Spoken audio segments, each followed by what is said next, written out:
Yeah, I've got that very grand job title of Principal Historic Environment Officer for the City Council, but I am an archaeologist by background, as you just heard.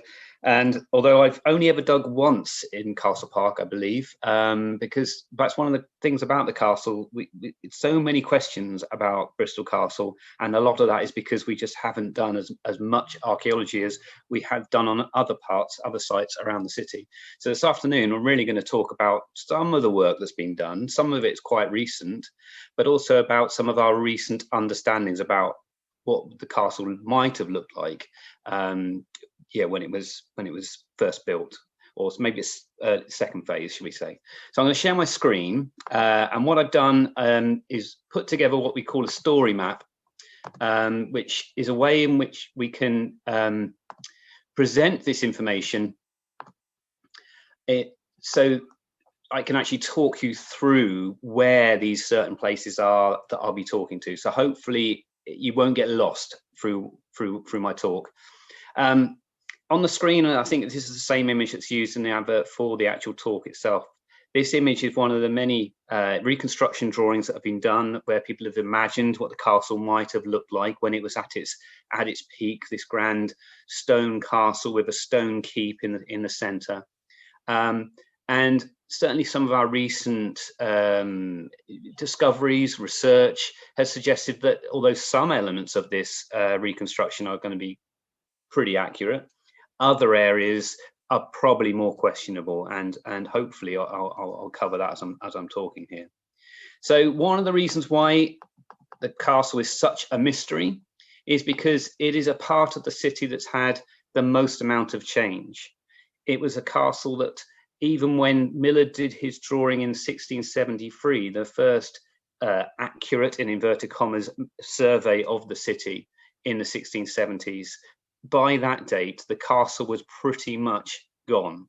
And the reason for that is because it had been used by the Royalist forces during the English Civil War. And following the defeat of the Royalist forces, Cromwell issued a decree to say that the castle should be destroyed and the area redeveloped. So all Millard could show was the outline of where the castle was. And Gail was saying, I've done talks about the castle over many years, and there have been plenty of times where people said, either the worst case scenario is I didn't even realize Bristol had a castle. Two, I knew the castle was here. I know because it's Castle Park. So, but whereabouts is it? And it's very difficult when you go to Castle Park now to really understand exactly where the castle was. But here on Millard's plan, I can look at it and you see my cursor on the screen. That is the area of the castle. And even but in the 1670s, even though Millard is drawing it post the castle having been removed, you can still make out the moat around the edge of where the castle would have been. And he's actually marked on some of the castle walls around the edge where the castle is. And just point out, which I'll refer to later on as well, this wall here coming south down what is now Queen Street here, that's quite a significant little bit of wall which has changed our understanding of what the castle, how the castle would have once looked. So that's Millard's map. And just saying this story map, this is why I like this way of presenting, is because these maps are then interactive. I can zoom in and zoom out and pan around the map just like you can on Know Your Place or Google Maps or whatever. The other thing about to point out from this map is you can see that where the castle was built, it's a really good indication of why it was built, where it was built. So you've got the River Avon down here, now the floating harbour. And on the north side, you have here the River Frome. And in fact, you've got two watercourses there. One is the River Frome and one is the Castle Mill Leat or Mill Race, which is feeding the Castle Mill, which would have been down in this area near Merchant Street here. So the castle is defending this promontory of land of the old city to the west, just at its narrowest point between those two rivers. And that's why it's built there. Now, from an archaeological perspective, I'm a landscape archaeologist really by background. What I'm particularly interested in is the fact that when you're in Castle Park, the highest point within Castle Park is actually where St. Peter's Church is. Now, if I was doing a design for a castle and that church hadn't been there, I would have thought the castle should be centered in that location, that it's at that highest point. But instead, you have St. Peter's Church, which is an interesting location between the old city and the castle. Again, it's an area where we have not done enough archaeological work to really understand the significance of that location of that church. But it suggests to me that it's got a very early origin for St. Peter's Church, probably predating the creation of the castle itself. So the castle originally was built following the Norman conquest, as much as we understand. We believe there's some evidence that suggests there are some Saxon defences here, but from the main archaeological evidence has suggested that the original defence was a Motte and Bailey castle, and here is one of Chris Molan's reconstruction drawings that she produced in the early 1990s. This is showing what the Motte and Bailey castle would have once looked like. So when we talk about Motte and Bailey castles, they're a traditional kind of Norman type of castle where you have an earth mound, on top of which is your keep defence, and the bailey is the outer areas surrounding, it's like the outer defence for the castle itself there. Now we believe, and in fact the archaeological evidence suggests, that the motte was mainly centred in this area of what is now Castle Park. Now this is 2012 aerial photograph, so there's a lot of the Castle Park area has actually undergone a lot of change since even in those 9 years. And in fact, where the keep is now, which is here, which I'll talk again a bit more about in a minute, the keep area has actually had quite a bit of landscaping work to do a bit of work in here. But the motte would have been centered roughly in that location where the keep was later built. So that's the Motte and Bailey Castle. Well, by 1100, that's there. So post the Norman conquest. And what's most recent archaeological work that's gone on in the area is this excavation on the former ambulance station site just to the south of Castle Street. So this is Castle Street here, and Old Market is off to the right-hand side of the map there. And in the area of what was once where the car park, in fact, not by the car park, where the car park, the main part of the building is here, there was an excavation here undertaken by Bristol and West Archaeology, and that revealed that by and large, the lot of the archaeology had been removed. In fact, what you can see in this photograph is the top layer of archaeological remains, which is pretty much the geology. This is straight onto the natural bedrock, which is sandstone bedrock. But cut into that bedrock was this ditch. And this is an infilled ditch that they have been able to section. And the evidence from this ditch suggests that that is around about the same date as the Motte and Bailey Castle. So around about the 12th century, the 1100s. And that was in this location. And the interesting fact that it's about it being here, roughly where these cars are parked on the roof of the building there, the fact that it's south of what we now know of as the moat, as it comes off the floating harbour through here. Now that ditch is here going off in this direction. Now to us, that suggests that this early defence, the outer bailey, was actually once the ditch was around about here, roughly lining up with the vaulted chambers at the east end of the park. And what happened the reason why it's got pottery dating from the 1100s in that ditch is the fact that when the castle was redesigned, rebuilt in the 1100s, turning it from the Motte and Bailey Castle into the stone castle, this outer bailey was remodeled, and the moat here was excavated to what we see today. So that's it's just like one little fragmentary bit of evidence gives us quite a good insight into that early history of the castle. Now there's so much we don't know, and that, like I said at the beginning, a lot of that is because there's been limited archaeological work. One of the most significant pieces of archaeological work, and I mentioned the keep a minute ago, is in 1989 with money funding from the creation of the galleries, which is on the north side of Broadway here and just off the side of the map here. So as they were building the galleries, the developer was funding some archaeological investigations within Castle Park, and the keep was excavated by archaeologists from the museum. And this is the remains of the keep being excavated. And in fact, the earth cut ditch inside beneath the keep, that's the probable remains of the actual motte ditch from the earlier phase down in the bottom there. And that is in this area. And for many years, it was left exposed so people could see it. It became very overgrown. And now it's been re-landscaped. So you can now walk across areas where the well is within the keep and actually see that within the park itself today, thanks to that new landscaping. And this is just to show you that one of the reasons why we know roughly how the keep may have appeared is because Millard did draw it, but this is just to remind you that he marks on the fact that the keep and the castle as a whole was demolished in 1656, and he's drawn that in 1673. So a long time after the event. So it's a secondary source, but it does give you a little indication about how the keep may have looked in certainly in the 17th century, but that will be a 12th century castle keep.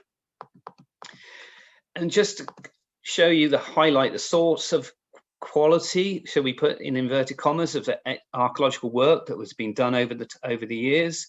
This is part of the excavations that were done in the 1970s, and this is a photograph from the University of York. And I had to put this in because it really captures the quality of health and safety, certainly from an archaeologist working in the 1970s. But it also it gives you an indication of why we have such little information, because we are dealing with very deep holes in an urban environment where there's been a lot of other churn of the ground, whether it's from the Civil War or from the Second World War. A lot of other new developments gone in here, and it makes the interpretation of the archaeological work very difficult. It's hard enough to look at a slide like this and even orientate yourself where exactly you are. But just to point out, just in the top right-hand side of the slide there, that's the tramway generating station on Counterslip, just in the top right-hand side of the photograph there. And these are buildings that are now where the office building is on King's Orchard, to the south of the castle moat. And we think that's probably the castle ditch being excavated, or a hole being put into it and someone putting a ladder down into it, roughly in the location of near the artwork by the Randall Page artwork, more or less where the current steps are going across where once Castle Street was. But like I say, it's a difficult place to locate a location like that. But what they did find in the 1970s, one part of the castle that you can see today within Castle Park is the Sally Port, and that's the Sally Port being excavated in 1970. That was when it was discovered beneath a 17th century cellar that was one of the buildings fronting Castle Street that was introduced after the English Civil War. And these steps are still in the park. You can still see those steps. If you go past Kate Malone's fountain piece, the fish fountain there, down the bottom of that ramp, you get to the Sally Port. And just to explain what Sally Port is, that was a way in which occupiers of the castle could actually sally forth from the castle, going down these steps out into the west moat or ditch. It probably was a dry moat. You would have gone down beneath the west curtain wall, which is roughly in this location, and emerged on the side of the ditch there to bring in supplies or take messages in and out of the castle, should the castle be being besieged. And this is what the Sally Port looks like today, with one of the information panels that we've recently, well, say recently, it's been the last 5 years, introduced into Castle Park. And on good days, when I have the key and we do walks around Castle Park, I have been known to take visitors down into that tunnel. Although it's you have legends about tunnels underneath Castle Park, that's probably one of the sources of those legends, and really doesn't go very far. It's about 12 steps down to a bit of rubble at the bottom of the passage. Doesn't go anywhere anymore. One other area where you can see a bit of the castle is these arrow slits of the south curtain wall, which is in this area, not far from the Sally Port. So you can leave the Sally Port, come around this path, and this secondary path. There's the south curtain wall that was discovered in the 1990s, roughly around the same time as the Castle Keep excavation, or slightly after the Keep excavation was going on.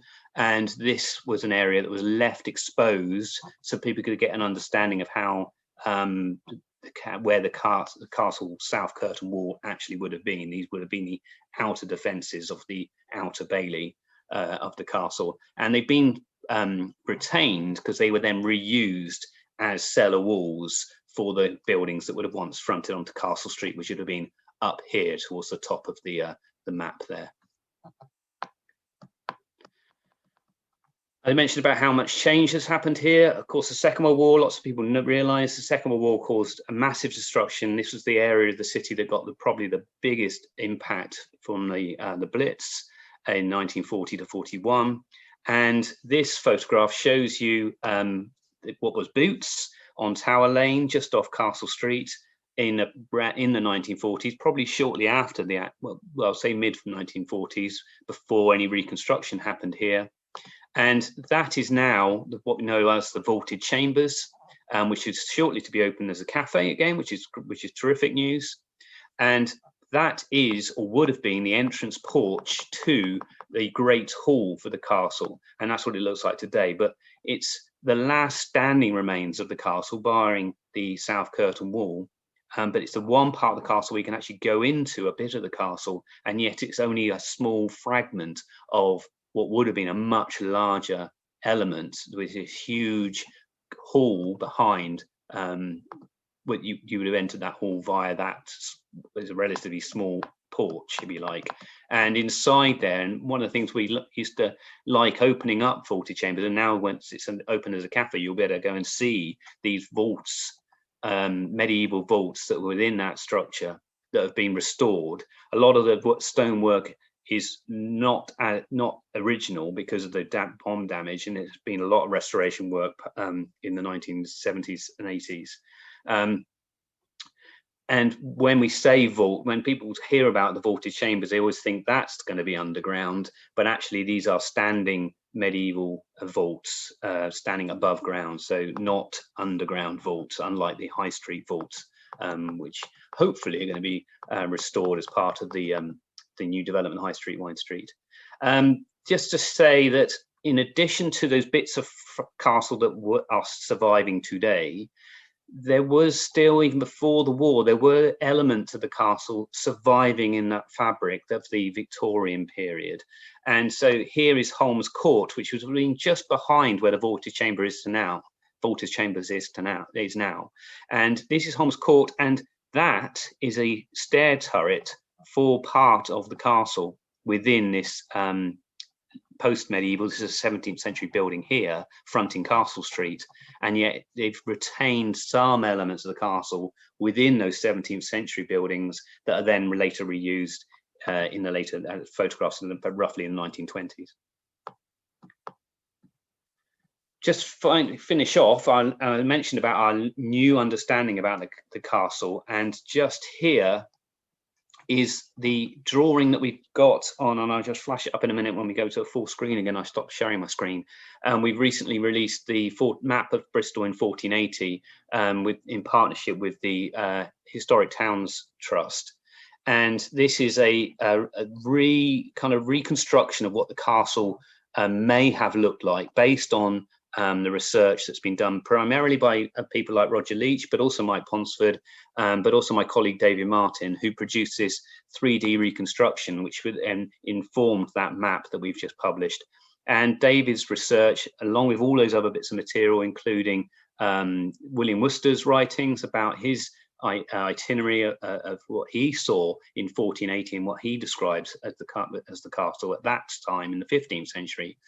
And I mentioned about the interesting element of that wall on Miller's map, and we think, and again based on what Worcester describes, we think the main entrance to the castle was not from this east end. So just to give you that orientation, this is the River Avon, that's St Philip and Jacob's Church. St Peter's Church is just off the side of the map here. Where the galleries is now is roughly around about here. So we think the main entrance would have actually been from the south side. This is looking towards the south at the top of this image. From the south, so you would have approached down Old Market Street and turned left at the end of Old Market Street to go down to the main gate through Queen's Orchard and then to the Water Gate, which would have been here, to enter the main part of the castle. So that's quite a significant change from what what we previously thought of as a potential entrance off Old Market Street, and there's no archaeological evidence for that. when we go right back to Millard's map, he shows a gateway at the end of Old Market, but that's the Nether Gate that was actually built not long before before the English Civil War, before Millard did his map. So there's no evidence of a medieval gateway at the end of Old Market Street. What you do have is the Barbican at the end of Peter Street, which indicates that, which is suggested by the street pattern there, where you have Peter Street suddenly do this strange kink down to Newgate here, which is roughly where the top of the galleries is now. And that kink suggests to us that the big, heavily defended Barbican at the east, at the west end of the castle, was probably in that location. And that big ditch where that big hole was, where the ladder was, that's likely to be here, just to the west of the keep, but unlikely to have been filled with water very often, and was likely to be mainly a dry ditch. So that's pretty much as I can say about the castle today. Just to say that I have got further information on our local learning web pages. We've got a section about Castle Park and the castle on the local learning web pages, and of course Know Your Place, which Gail mentioned at the beginning of the talk, where we do have a lot of these images, a lot of that information is on Know Your Place, but including the archaeological reports where we have them. But that's to say, really, there's so much more for us to learn, and it can only really be learned through further excavation when we have the opportunity, of which that's going to be fairly rare, unfortunately. So I'll thank you very much for your time, and I'll just flash up. This is the map I was talking about, the Bristol in 1480, and that's available from the museum and all good bookshops. I say, do a bit of advert there. And it has that map of the castle within this publication. Thank you very much.